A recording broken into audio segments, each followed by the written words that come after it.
ಪೋಷಕರು ಇಬ್ರು ಕೂಡ ಬ್ಯುಸಿ ಇರ್ತಾರೆ, ಕೆಲ್ಸಕ್ಕೆ ಹೋಗ್ತಾ ಇರ್ತಾರೆ. ಆ ಸಂದರ್ಭದಲ್ಲಿ ಮಕ್ಕಳನ್ನ ಎಲ್ಲಿ ಬಿಟ್ಟು ಹೋಗ್ಬೇಕು? ಡೇ ಕೇರ್ ಅಂತ ಬಂದಿದೆ. ಆ ಡೇ ಕೇರ್ ಒಳಗೆ ಮಕ್ಕಳನ್ನ ಬಿಟ್ಟು ತಮ್ಮ ತಮ್ಮ ಕೆಲ್ಸಕ್ಕೆ ಹೋಗಿರ್ತಾರೆ. ಹಾಗೆ ಕೂಲಿ ಕೆಲಸ ಮಾಡೋರು ಕೂಡ ಇದೀಗ ಡೇ ಕೇರು, ಅಂಗನವಾಡಿಯಲ್ಲಿ ಮಕ್ಕಳನ್ನ ಬಿಟ್ಟು ಹೋಗ್ತಾರೆ.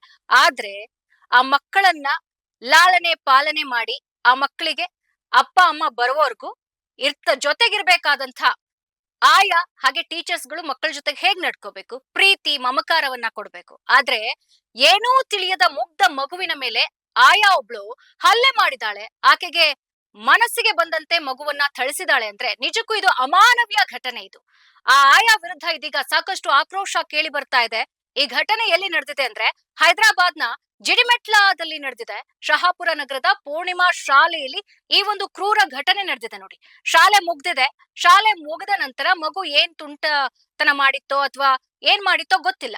ಆಯಾ ತನಗಿಷ್ಟ ಬಂದಂತೆ ಮಗುವನ್ನ ಥಳಿಸಿದಾಳೆ. ಸಾಕಷ್ಟು ಹೊಡೆದಿದ್ದಾಳೆ. ಆ ಮಗುವಿಗೆ ಎಷ್ಟು ಹಿಂಸೆ ಕೊಡೋದಕ್ಕಾಗತ್ತೋ ಆಯಾ ಅಷ್ಟು ಹಿಂಸೆಯನ್ನ ಕೊಟ್ಟಿದ್ದಾಳೆ. ಅದಷ್ಟೇ ಅಲ್ಲದೆ ಆ ಮಗುವನ್ನ ತುಳಿದು ಕಠೋರವಾಗಿ ವರ್ತನೆ ತೋರಿಸಿದಾಳೆ.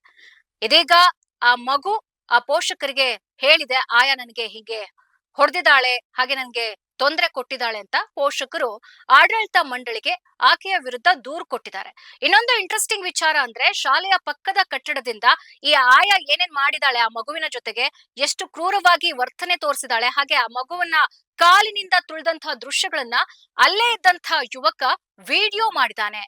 ಆ ವಿಡಿಯೋ ದೃಶ್ಯಗಳು ಇದೀಗ ಸ್ಥಳೀಯ ವಾಟ್ಸ್ಆಪ್ ಗುಂಪುಗಳಲ್ಲಿ ಶೇರ್ ಆಗ್ತಾ ಇದೆ. ಆ ವಿಡಿಯೋ ನೋಡಿ ಎಲ್ರೂ ಕೂಡ ಆಕ್ರೋಶವನ್ನ ವ್ಯಕ್ತಪಡಿಸ್ತಾ ಇದ್ದಾರೆ.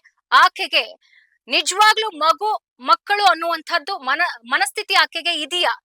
ಮಕ್ಕಳನ್ನ ಪ್ರೀತಿಯಿಂದ ನೋಡ್ಕೋಬೇಕು ಅನ್ನೋದು ಗೊತ್ತಿದ್ರೆ ಈ ರೀತಿ ಎಲ್ಲ ಮಾಡ್ತಾ ಇರ್ಲಿಲ್ಲ. ಆಕೆಯ ವಿರುದ್ಧ ಕಂಪ್ಲೇಂಟ್ ಕೊಡ್ತಿದೀವಿ ಅಂತ ಹೇಳಿ ಈಗಾಗ್ಲೇ ಜಡಿಮಟ್ಲ ಪೊಲೀಸ್ ಠಾಣೆಯಲ್ಲಿ ಆಕೆಯ ವಿರುದ್ಧ ದೂರು ಕೂಡ ದಾಖಲಾಗಿದೆ. ಸಾಮಾಜಿಕ ಜಾಲತಾಣದಲ್ಲಿ ಆ ಒಂದು ವಿಡಿಯೋ ವೈರಲ್ ಆಗ್ತಾ ಇದೆ. ನಿಜಕ್ಕೂ ಕರುಳು ಹಿಂಡುವಂತಹ ವಿಡಿಯೋ ಇದು. ನೀವು ಒಮ್ಮೆ ನೋಡಿ.